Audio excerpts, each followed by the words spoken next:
Baik, Assalamualaikum warahmatullahi wabarakatuh.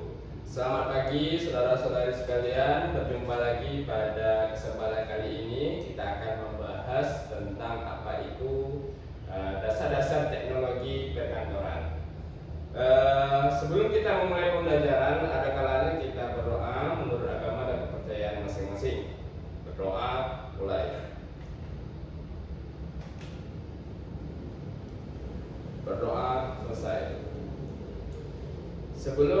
Sesudah ini saya akan mengabsen saudara-saudari sekalian. Apakah saudara-saudari sekalian ada yang tidak hadir? Berarti hadir semua berarti ya.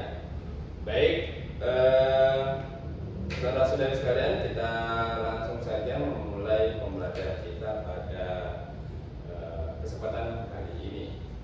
Baik.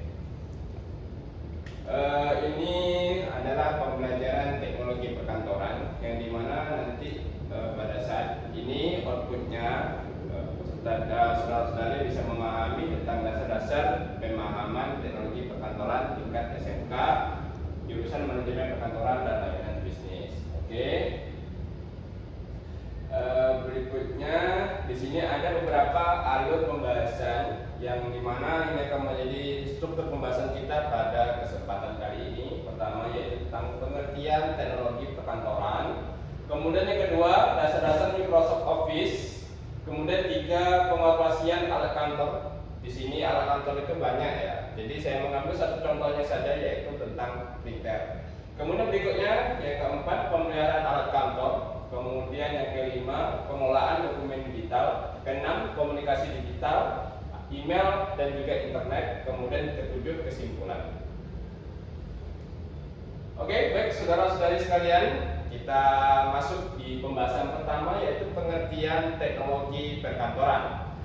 Pengertian teknologi perkantoran merupakan pemanfaatan berbagai perangkat dan sistem berbasis teknologi untuk mendukung kegiatan organisasi agar berjalan lebih efektif dan efisien. Menurut George Theory, teknologi dalam organisasi berfungsi sebagai alat untuk memperlancar proses kerja sehingga tujuan organisasi dapat tercapai dengan lebih cepat dan tepat. Dalam praktiknya, teknologi perkantoran mencakup penggunaan komputer, aplikasi seperti Microsoft Office, serta perangkat lain seperti printer dan internet yang membantu pekerjaan sampai lebih rapi, akurat, dan profesional.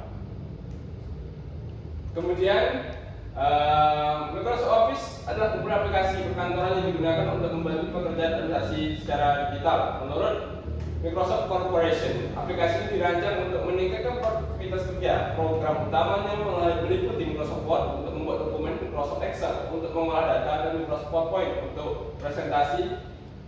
Kemudian berikutnya dasar penggunaannya meliputi mengetik, mengedit, menyimpan, dan mencetak dokumen. Oke, next kita lihat. Nah, saudara-saudari sekalian, di sini adalah tampilan dari Microsoft Word. Nah, dalam tampilan Microsoft Word ini ada berbagai jenis dari Microsoft Word. Ada Microsoft Word yang tahun 2007, ada yang Microsoft tahun 2010, 2015 sampai yang terbaru sekarang 2024. Dan di sini saya mengambil contoh yaitu dari ini tahun 2010. Ya, karena saya lebih memahami versi ini. Tapi kalau teman-teman nanti mau melihat bagaimana versi yang terbaru, dan teman-teman bisa lihat di sini dia hampir sama saja, cuma yang membedakan adalah tampilannya. Oke, di sini kita akan bahas satu-satu, yaitu pertama di sini ada close. Close ini adalah untuk menutup dokumen, begitu, untuk dokumen. Kemudian ada restore down. Nah, restore down ini untuk untuk mengecilkan. Maksudnya dari yang skalanya lebih besar itu bisa dikecilkan begitu. Kemudian minimize. Nah, minimize ini nanti dia tiba-tiba dia langsung sini. Maksudnya langsung mengecil gitu. Kemudian title bar. Ini biasanya kalau kita membuat membuat sebuah dokumen, ya, membuat dokumen itu nanti di sini ada judul dokumennya di sini. Misalnya dokumen SPT, dokumen LPG dan sebagainya, itu bisa menyesuaikan dari usernya masing-masing. Kemudian ruler ini adalah penggaris. Hampir sama fungsinya adalah sebagai margin agar dokumen tata letak layout dokumen kita itu lebih rapi. Jadi gunakanlah ruler. Kemudian icon toolbar. Nah, di sini icon toolbar ini digunakan untuk membuat teks kita itu bisa rata kanan kiri, kemudian rata tengah, rata kiri dan rata kanan, dan bisa menyesuaikan. Gitu. Kemudian menu bar. Menu bar ini adalah digunakan untuk sebagai fungsi-fungsi yang ada di aplikasi ini. Yang atas ini adalah menu bar. Nah, menu bar. Kemudian office button. Nah, office button ini digunakan untuk mengesep dokumen. Mengesep dokumen, di sini ada logo save. Ataupun kalau dengan menggunakan shortcut, yaitu caranya adalah Windows Ctrl Shift S gitu. Kemudian berikutnya print review. Nah, print review ini digunakan untuk ketika sebelum kita melakukan mengeprint dokumen kita akan lihat dulu dokumennya. Gitu. Apakah dokumennya itu sudah sesuai? Misal kita mau mengeprint dokumen ukuran A4, apakah sudah sesuai? Kita lihat di print review. Sebelum dicetak, kita akan lihat dulu print reviewnya apakah sudah pas atau belum. Gitu. Kalau misalnya belum pas, maka nanti kita kembali kepada ruler yang kemarinnya, kita akan ubah kembali. Kemudian kursornya ini digunakan untuk mengarahkan dokumen itu.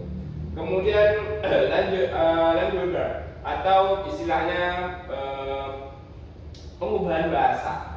Kalau misalnya saudara pada saat ini pada melakukan pengetikan teks itu berbahasa Inggris, pasti di sini saudara harus menyesuaikan dalam arti kata tulisannya di sini atau bahasanya harus tetap Inggris. Jadi supaya itu dokumennya itu tidak merah gitu. Kemudian scroll bar horizontal. Nah, di sini ketika nanti dokumen itu di-zoomkan, nanti di situ akan tata letak layoutnya di situ akan akan kacau. Jadi di sini kita bisa menyesuaikan untuk layout. Kemudian full screen reading. Nah, ini ketika ketika kita ingin full screen reading untuk membaca secara full. Nah, ini digunakan ini. Kemudian web layout hampir sama juga, outline sama juga, draft sama juga, print layout hampir sama juga ya.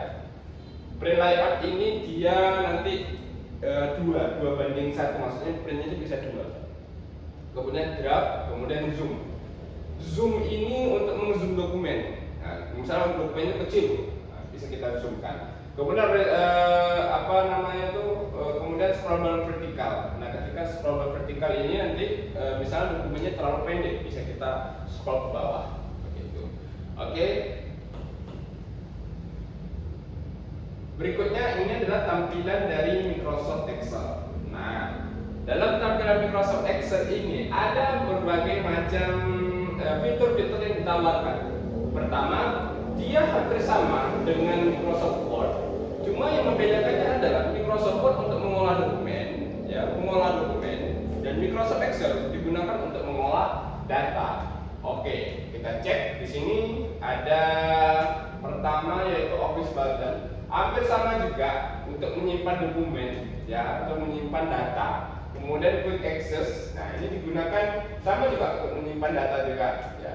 Menyimpan data, kemudian menu bar. Nah, ini menu bar. Ada yang namanya backlight, kemudian dan sebagainya. Di sini ada beberapa macam ukuran. Title bar itu judul dokumen yang kita letakkan. Gitu. Toolbar di sini alat, alat pengolahan data. Kemudian namesbox. Namesbox ini digunakan untuk apa? Namesbox ini digunakan untuk membuat datanya, Kemudian sel aktif, baris, kemudian insert offset, kemudian tab offset, status bar, kemudian document area, horizontal scroll bar, vertical scroll bar, hampir sama yang di Microsoft Word. Fungsinya yang di bawah ini, yaitu untuk mensamaratakan dari layoutnya. Tampilan layar, zoom, kolom ini untuk menambahkan data. Misal nanti ada angka, misalnya tambah-tambahan 1 sampai 10 ditambahkan sum, ada rumusnya sendiri. Nanti mungkin di pertemuan berikutnya kita akan membahas untuk sum, cara-cara Microsoft Excel. Oke. Nah, tampilan Microsoft PowerPoint. Nah, tampilan Microsoft PowerPoint ini hampir sama juga, tapi digunakan untuk presentasi. Kemudian ada ribbon ini digunakan untuk penambahan item. Kemudian slide pane, group. Dan group ini ada ibaratnya seperti margin. Kemudian exit toolbar hampir sama untuk mengeset yang sini tab, ya, tab. Kemudian di sini office button sama juga yang saya jelaskan yang awal tadi, status bar sama. Kemudian notepad. Jadi ketika kita membuat PT, ketika ada catatan boleh kita letakkan di notepad. Kemudian view, melihat, kemudian zoom. Oke, kita lanjut ke pembahasan berikutnya tentang pengoperasian alat kantor, yaitu printer. Pengoperasian alat kantor seperti printer merupakan kemampuan dasar yang harus saudara-saudari miliki, begitu. Karena untuk mencetak dokumen dari komputer ke dalam bentuk fisik, kalau misalnya saudara-saudari tidak bisa melakukan pengoperasian alat kantor printer, itu cukup bahaya. Itu adalah pemahaman dasar sebagai kita anak administrasi perkantoran. Gitu. Kemudian kita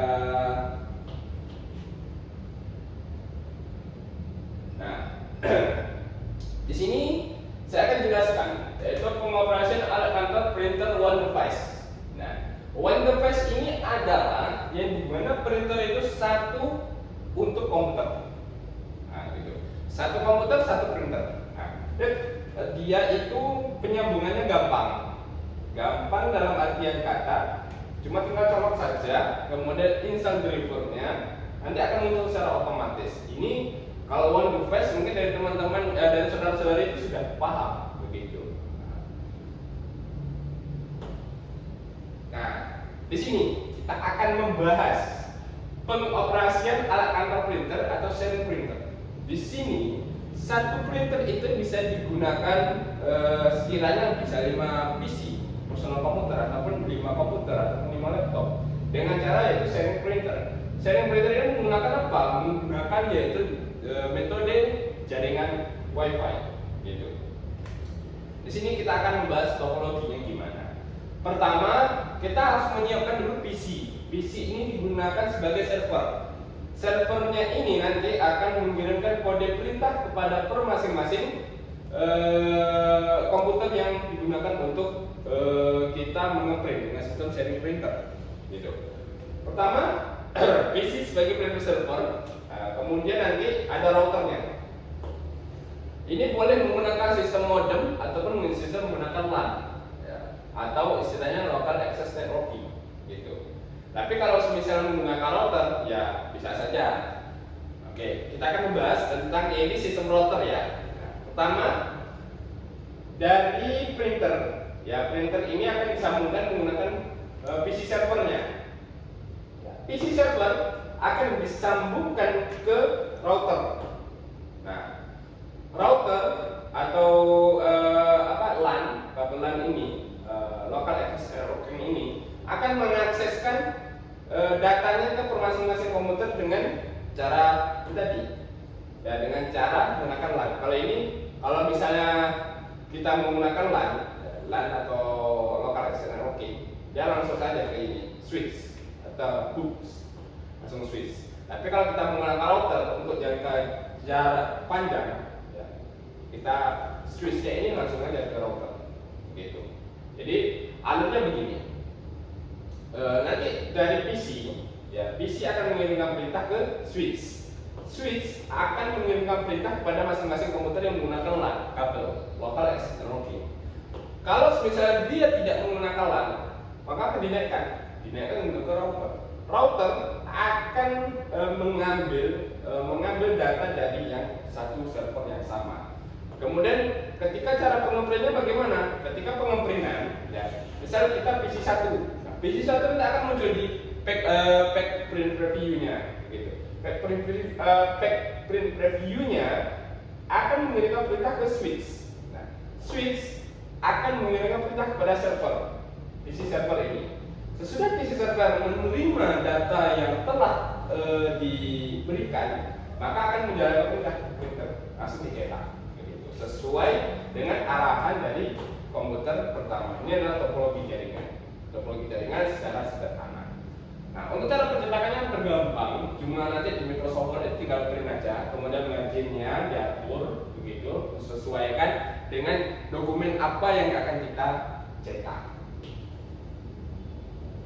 Nah, ada beberapa jenis printer umum yang umum kita lihat di perkantoran. Pertama, inkjet. Inkjet ini sangat umum, yaitu dia menggunakan tinta basah. Tinta basah yang dimana dia ini lebih sering dijumpai karena dari harganya itu lebih ekonomis. Itu inkjet. Kemudian dot matrix. Dot matrix ini biasa digunakan untuk mengeprint nota keuangan. Dia menggunakan sistem matrix gitu.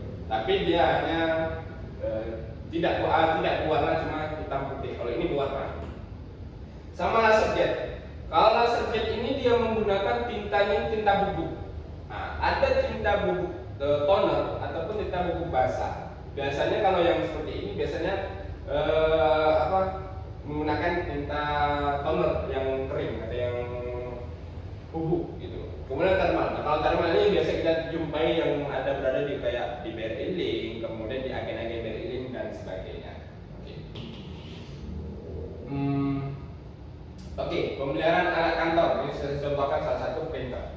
Pemeliharaan alat kantor adalah kegiatan merawat dan menjaga peralatan agar tetap berfungsi dengan baik dan tahan lama. Hal ini dilakukan dengan cara membersihkan alat secara rutin, menggunakan sesuai prosedur serta mengganti komponen seperti tinta atau toner secara berkala dengan pemeliharaan yang baik.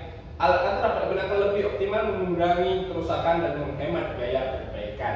Nah ini, kita sebagai staf administrasi perkantoran bukan hanya sekedar mengetik surat, kemudian mengirimkan surat, membuat surat dan sebagainya. Tapi kita harus bisa menjaga aset-aset kantor yang mana tempat kita kerjai gitu. Karena pemeliharaan alat kantor secara jangka panjang akan mengefisiensikan anggaran agar tidak menumpuk beban anggaran untuk pengajuan investasi barang dan sebagainya. Oke. Nah, di sini saya akan jelaskan tentang komponen sederhana dari printer. Nah, di sini saya mengambil sebuah contoh komponen printer yang dimana ini komputer printer yang sistem cartridge, ya, cartridge. Nah, oke, saya akan jelaskan satu-satu. Di sini ada namanya timing belt. Timing belt ini digunakan untuk sebagai pengscanan. Jadi ketika timing belt ini rusak, dia tidak akan mau bergerak karena ibaratnya ada sensor di situ. Kemudian ada power fat roller. Ini adalah digunakan untuk menarik kertas agar kertas bisa dicetak. Kemudian print head. Nah, print head ini digunakan untuk memposisikan mesin itu agar lebih tertata gitu. Print head. Print head ini digunakan adalah sebagai tempatnya dari ink cartridge. Cartridge adalah tempat penyaluran tinta. Kemudian parallel port. Di sini tempatnya, kalau dari daerah sini adalah tempatnya otaknya dari printer. Gitu. Control panel sama juga button, gitu ya, sama juga. Ya sederhana saja komponen printer. Namun jika kita tidak bisa menjaga dan merawatnya, ya, dengan komponen sederhana ini bisa saja menjadi rusak kapan saja, begitu. Ada beberapa yang sering terjadi kerusakan dalam printer adalah yang pertama yaitu di cartridge. Ya. Ketika pencetakan dokumen yang melebihi batas dan juga kertas yang tidak support, itu akan merusak dari print headnya sendiri ataupun cartridge-nya sendiri, begitu. Kemudian ada juga beberapa spare part yang sering kali rusak ketika pada saat pengukuran itu adalah rollernya, sering. Jadi kita sebagai anak perkantoran harus bisa menjaga dan juga merawat agar printernya itu tetap awet, begitu. Oke. Kemudian pengelolaan dokumen digital. Oke. Pengelolaan dokumen digital ini adalah proses menyimpan, mengatur dan menjaga file dalam bentuk elektronik agar mudah ditemukan dan aman. Jadi meliputi penyusunan folder yang rapi, pemberian nama file yang jelas, serta melakukan backup data di media penyimpanan seperti flash disk atau cloud dengan pengelolaan yang baik. Dokumen dapat diakses dengan cepat, terhindar dari kehilangan dan lebih terorganisir. Oke. Nah, di sini ada beberapa contoh media penyimpanan komputer. Nah, Ini mungkin dari saudara-saudari kalau yang seperti ini mungkin baru-baru dengar ini ya. Oke, kita akan bahas dulu satu-satu, yaitu penyimpanan data magnetis, memory stick. Nah, ini biasanya SD card, biasanya biasa kita temui. USB, flash drive atau flash disk. Ini sering juga kita bahkan sampai saat ini masih sering juga kita jumpai. RAM, ini RAM ini digunakan untuk penyimpanan sementara di komputer. Kemudian SSD, ya SSD ini singkatannya adalah solid state drive. Kemudian berikutnya CD-ROM. Ini CD-ROM ini sudah mulai terlupakan oleh anak-anak Gen Z pada saat ini, begitu. Pertama ya dari seginya itu sudah jadul. Sama juga hard drive atau hard disk ini pun sudah hampir punah ini karena sudah saking jadulnya. Apalagi ini disket. Nah, disket zip dan juga disket floppy atau disket. Ini terakhir saya jumpai ini pada tahun 2010. Tidak ada lagi, mungkin sudah mustahil. Gak akan jumpa lagi dengan barang-barang ini. Apalagi sebagai generasi Gen Z ya, itu nggak akan jumpa lagi yang namanya disket dan juga disket floppy disket ini. Biasanya ini kalau anak-anak keluaran disket ini adalah anak-anak yang keluaran tahun kayak Windows XP, Vista dan sebagainya seperti itu. Oke. Sekarang tahunnya revolusi industri 5.0 ya. Yang dimana sekarang ini semua serba digital. Makanya hari ini hadir yaitu media penyimpanan data cloud, data awal gitu ya. Jadi datanya itu di awal-awal, bukan begitu ya maksudnya kawan-kawan, teman-teman dan saudara-saudari sekalian. Nah, data cloud itu adalah penyimpanan secara digital. Nah, ada Dropbox, hosting, iCloud, Google Drive. Nah, bahkan banyak lagi, ada Terabox dan sebagainya. Ini beberapa contoh besarnya. Dropbox hampir sama, hosting hampir sama juga, iCloud sama juga, Google Drive sama. Dia sama-sama itu penyimpanan secara digital, begitu. Nah, komunikasi digital, email dan internet. Komunikasi digital merupakan cara berkomunikasi menggunakan teknologi seperti email dan internet untuk mendukung pekerjaan perkantoran. Email digunakan untuk mengirim pesan dan dokumen secara cepat dan resmi, sedangkan internet membantu mencari informasi dan berbagai data. Dalam penggunaannya, penting untuk memperhatikan etika komunikasi seperti bahasa yang sopan, jelas dan profesional agar pesan dapat diterima dengan baik. Oke. Di sini ada skema perkembangan komunikasi digital. Dulu kita mencari ilmu atau mencari informasi dari buku. Kalau sekarang sudah ada namanya e-book, buku elektronik, gitu. Dulu ketika kita ingin mengirim surat, ya kita harus ke posnya dulu. Mengirim surat sampai seminggu, 2 minggu kadang tak terbalas begitu surat kita dulu ya. Begitu. Jadi ada perbedaan kecepatan. Dulu kalau kita mengirim surat seminggu 2 minggu baru dibalas, itu pun kadang nggak dibalas juga ya surat. Tapi kalau sekarang sudah ada namanya email, surat elektronik.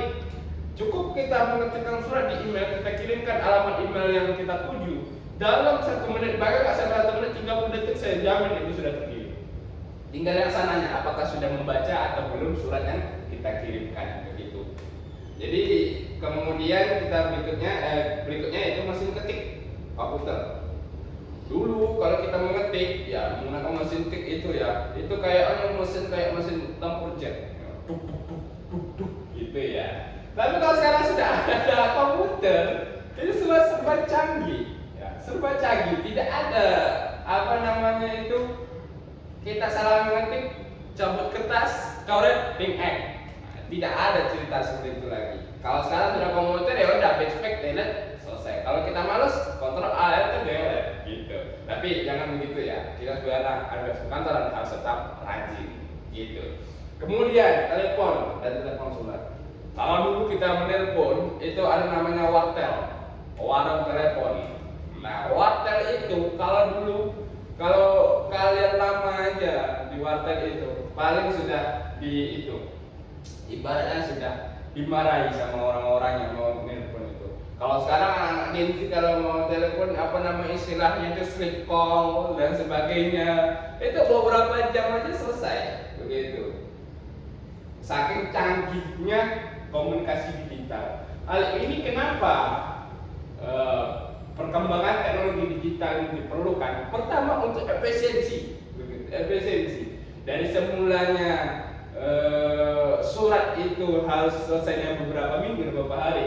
Dengan adanya perkembangan komunikasi digital ini lebih ringkas, cepat, dan aman. Begitu. Tapi hati-hati, teknologi bisa berdampak baik untukmu dan juga teknologi bisa berdampak buruk kepadamu, kecuali yang menyesuaikannya bagaimana sebagai kita lagi.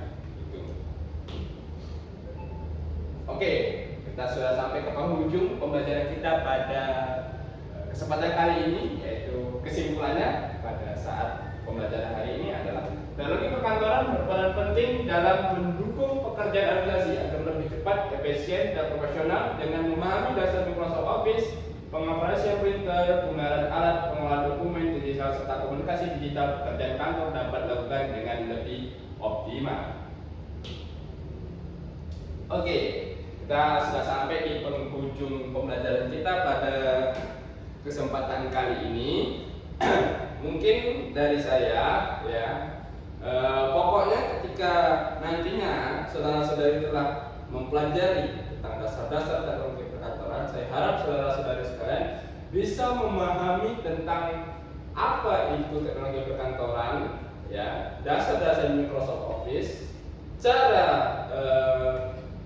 cara untuk printer, ya, cara menggunakan printer alat kantor, dan juga cara-cara untuk pemeliharaan alat kantor dan juga sebagainya yang sudah saya jelaskan tadi. Pertama, ya tadi, pokoknya ingat pesan saya, teknologi bisa berdampak baik untuk kamu dan teknologi bisa berdampak buruk buat kamu, asalkan bagaimana kamu mengolah teknologi itu dalam segi apa dulu, begitu. Oke, mungkin itu saja dari saya. Mungkin lebih dan kurang saya mohon maaf, saya akhiri. Wassalamualaikum warahmatullahi wabarakatuh.